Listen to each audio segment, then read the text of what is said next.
Esmu šeit, lai palīdzētu profesionāliem sportistiem ar mentālo spēli.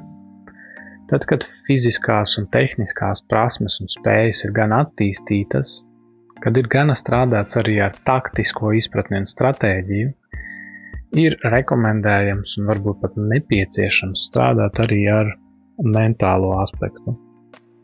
Esmu melnās jostas īpašnieks džudo ar vairāk kā 20 gadu pieredzi sportā, kā arī trenējot, esmu maģistra īpašnieks sporta psiholoģijā un jau gadiem katru dienu praktizēju koncentrēšanās un meditācijas vingrinājumus, kas nozīmē, ka esmu iespējams rets eksemplārs gan ar zināšanu bāzi, gan ar praktisko pieredzi sporta psiholoģijā.